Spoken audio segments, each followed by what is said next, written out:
the Anaheim Ducks have landed on their new head coach. Reports indicating Joel Quenneville will be the next bench boss in Anaheim. He hasn't coached since the start of the 2021-22 season when he was fired by the Florida Panthers following the Kyle Beach investigation. But it sounds like after a lengthy absence, Coach Q is back in the NHL. Frank, your thoughts on the story? Yeah, Joel Quenneville set to be announced here very shortly this morning in Anaheim by the Ducks as their next head coach. I think what's really fascinating, and I'm looking forward to hearing from the Ducks at their press conference, is they plan to unfurl all of basically the background and research, the homework that they've done about Joel Quenneville during the last few weeks as they began this process to find a replacement for Greg Cronin. Joel Quenneville was the first coach interviewed. He did have a second interview. There were multiple other guys that had second interviews as well. I believe the finalists included Jay Woodcroft and Rick Tocchet. And as part of this, they did speak directly with Kyle Beach himself to understand the process. I don't think they went as far as asking for his blessing, but my understanding was that as part of today's announcement that there would also be contact from Joel Quenneville to Kyle Beach as well. So look, they feel like they are satisfied with the results that they've gotten from their very lengthy background check. And I think a couple things to keep in mind here, because Hockey Twitter is doing what Hockey Twitter does. And first off, it's the Brad Aldrich case. It's not Kyle Beach. Kyle Beach was the victim here. 2, no one at any point in time has accused either Joel Quenneville, who was reinstated by the NHL in July of 2024, or Stan Bowman of any wrongdoing. There was no abusing here. They are not the abusers. So let's really keep that in mind as well.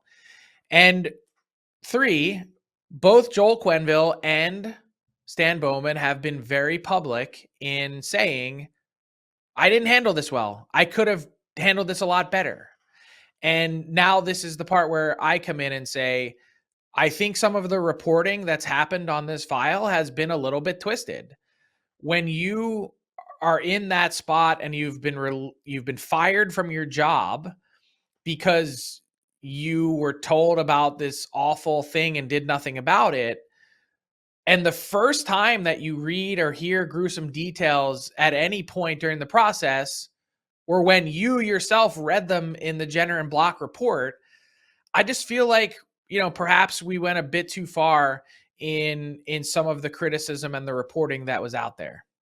Now, Joel Quenneville is in a bit of a different spot than Stan Bowman because he did sort of employ Brad Aldrich directly as the video coach and should have had a better handle on that situation. And then there's the letter of recommendation that followed that then allowed Brad Aldrich to continue working and have access to children, which is horrifying.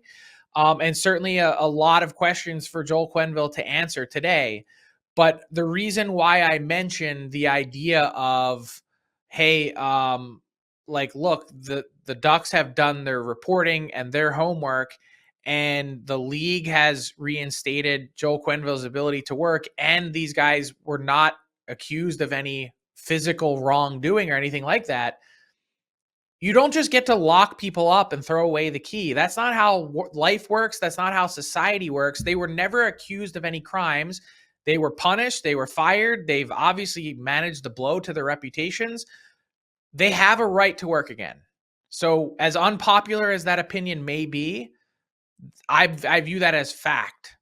And so, let's see how this unfolds with the Anaheim Ducks today, because Joel Quenneville, 3-time Stanley Cup champion, is back in the game. Yeah, it's been 25 years since he won the Jack Adams Trophy, by the way, his lone Jack Adams win. And I agree with you, Frank.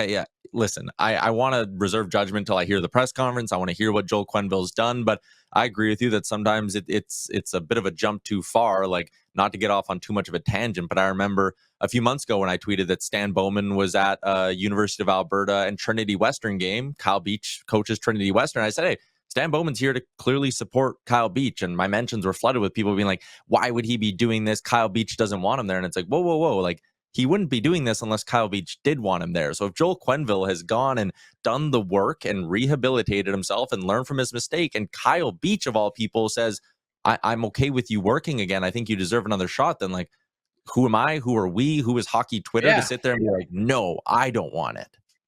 I think your point is really well made. And look, even hardened criminals that actually do jail time or prison time have a right to exit and go to work again. This is way less than that.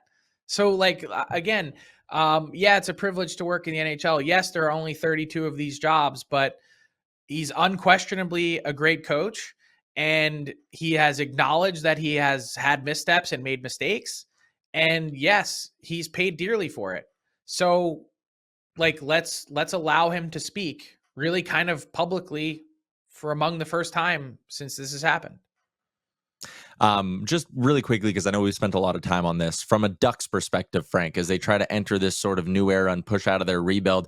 This is also a very loaded free agent class, if you want to call it that, when it comes to coaches. Was this worth the noise for where the Ducks are, if that makes any sense? I think this is a great fit. I think on a number of levels for a lot of the things we just talked about. It's not a white hot market, which would have made for a different calculation in another market. It takes a general manager who has conviction, and Pat Verbeek clearly has that. I don't think he's ever spent a second in his life caring about what people think. And then the next part is he a fit from a team perspective in where they're heading? And they've made a significant stride, 21-point improvement, and Greg Cronin was on his way out. Part of the reason for that is they didn't believe Greg Cronin was the guy that could take them to the next level. And Joel Quenneville has proven that he has not just the capability to win the Stanley Cup, but also to take a team. The Chicago Blackhawks were not a pending 3-time Stanley Cup champion in 2008. I'm not saying that's what the Ducks are going to become, but when you've got young pieces, you've got talent, you need someone to shepherd you to get to that next level. And the Ducks believe he can be that guy. And I don't see any reason why, after being on the sidelines and obviously being hungry to work again, that he couldn't be that guy.